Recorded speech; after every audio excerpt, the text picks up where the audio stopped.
What's up, guys? Welcome back to another episode.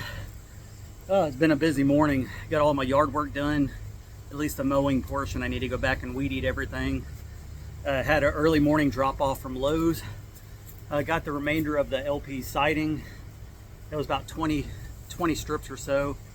And then I ordered, I believe, 12 sheets of plywood for the soffits on the house. That'll be going up here soon. And then the cedar shingles, I ordered them from a cabin builder out of, I believe they're out of Tennessee. I got a notification this morning saying that they just shipped them, so they'll be here in a couple of days. So hopefully tomorrow we can finish up all the siding up to where we need to do it. And then by the time that cedar gets here, we'll be ready to rock and roll and finish up the remainder of the siding. I really do think that cedar is going to make the side of the house pop a lot. Give me a second. Oh man, it's hot. But yeah, I was just trying to think of something to change up the look of the house. And I told Dad I didn't want it to look like a cookie cutter house, just like every other house. So I figured maybe adding some of the cedar shingles to the side. We'll change it up just a bit. I know people do it, but doing the LP all the way up is more typical. So anyways, like I said, I got all the stuff moved out. Got everything tarped up. Looks like it may rain. I think it's supposed to rain a little bit later, but that was part of the reason why I wanted to get the yard mowed. Finally got all the stuff back there cleared out where the old carport was. Little by little, trying to get everything as straightened up as possible. It starts to get out of hand when you have all sorts of deliveries and other things happen around the property. Typically, this will be a two-man job moving all the wood, but the parents are in Corpus right now. Dad's at an appointment, getting an injection done. I believe that's supposed to last 3 or 4 months or something like that, a quarter of the year. And instead of taking pills every day, that's what the shot is supposed to be taken care of. So they'll be back a little bit later. Honestly, I don't even know what time their appointment was. There's so many appointments going on. It's hard to keep track with them. But they should be back here soon. Want to get all this stuff, like I said, moved back here into the backyard. That's where we're going to be working at, and tarp it up so it doesn't get wet with all the rain that's going to be coming in. So still got to get the aviary done back behind me. I got all the netting and stuff in yesterday. I don't know when I'll get to that, to be honest. I'd rather get the siding and stuff done first and then go back there and do that on my own time. Still need to plant some stuff back there around Baxter's little site back here. Still a little bare, but it is what it is. I'm so glad I got that water dispenser. Now I can have cold water on demand.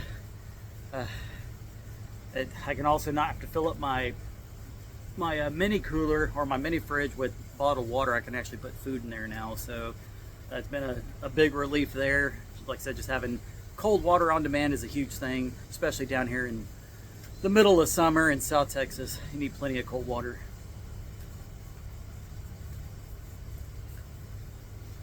Oh man. Went over there to Mom and Dad's as well this morning. They have a whole bunch of Mexican olive trees out in their front yard. I went in and trimmed all those up, so next time we mow, you don't have to be bobbing and weaving while you're trying to mow. You can just mow straight under it without any issues. Loaded up the back of the truck, dumped it out here for the goats to eat. They went to town on that stuff. They love those. And then back here on the side, I had another tree that rotted out, one of the hackberries. Just is what it is. It was one of them that was out in the middle of my backyard, and I need to put my hat back on. And went ahead and got the chainsaw, cut that up, put some out in my fire pit.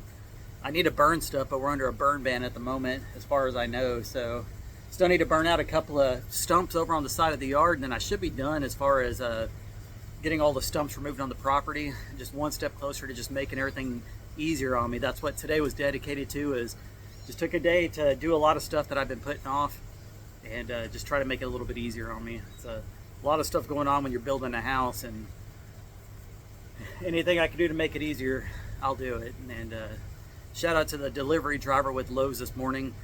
He called ahead of time. Typically, well, about half the time they don't. This was a new driver. He complimented the house, said it looked really good, and I just told him, I said, yeah, my dad and I are building it from the ground up. I do YouTube videos and are filming all the steps of everything that we're doing. And he said he likes that kind of stuff and pulled out his phone and subscribed to the channel. So shout out to you. Didn't catch your name though, but got a new subscriber at it. Hopefully he enjoys the videos, and I'm sure he'll be delivering more stuff here soon. But at the moment, with all the wood that I have back under the tarps and stuff here, it put the grand total of the house at about $27,000.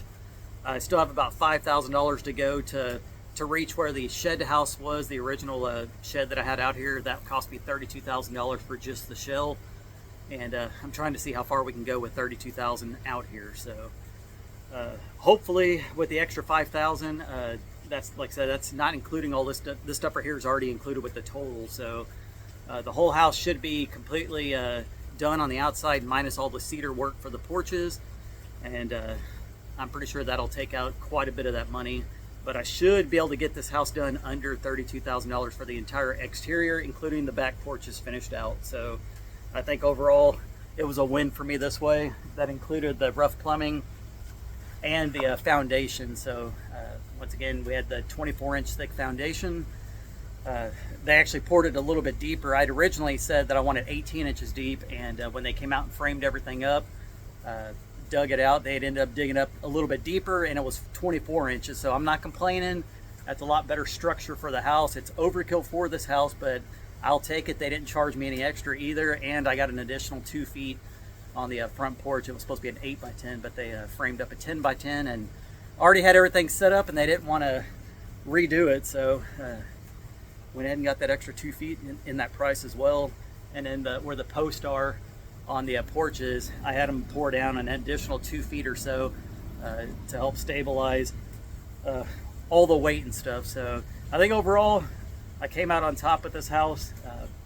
Very excited to get the interior started, but I was telling Dad I want to make sure we get everything done on the exterior first.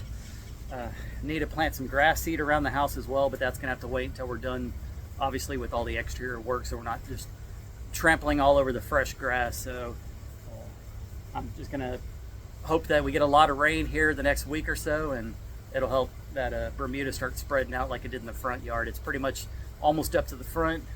The backyard's a little more sparse. As y'all can see back behind me, there is a lot of dirt patches everywhere, and this is where I'll be focusing on once we're done with the exterior of the house. Like I said, it's just a lot of stuff going on. We'll be redoing the goat fencing as well. Is that electric fencing, and the posts that came with it are not the best. We've been having issues with the goats getting out. They kind of just knocked the little post over, and they just want to eat outside of their perimeter. So Dad ordered some new posts for it that should be a lot more sturdier, and you can actually hook the electric fence all the way down the post, where this one, it's just it's kind of just intertwined a little bit and not done the best. So hopefully we won't have any more issues with the goats getting out. Peaches got stuck inside the fence.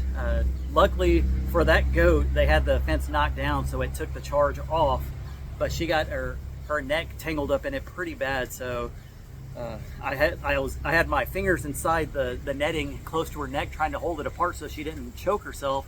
I called Dad. I said, you got to get out here. I said, we had to cut this fence. I didn't have anything on me to cut it with. So he came out, we cut it, got her free. She is okay, and went ahead and fixed all that. So it's just always something to do out here, guys. A lot of things going on, and a lot of projects going on, and it's only so much we can do at a time. But anyways, I do appreciate you guys for watching. Like I said, I got a lot of projects outside the actual house getting ready to start. So stay tuned for all that. Once again, I appreciate all the kind words for Dad. Looks like I just got a text message real quick. Let's see. I think their appointment may be done. All right, yeah, they're heading back now. So anyways, I may or may not go live tonight, guys. It just depends on how I'm feeling. I've been busy all day so far. So if I do go live, it'll be sometime in the afternoon. If not, I apologize if I don't. So anyways, appreciate you guys for watching, and I will catch y'all on the next one. Peace. Bye, guys. Really do appreciate y'all.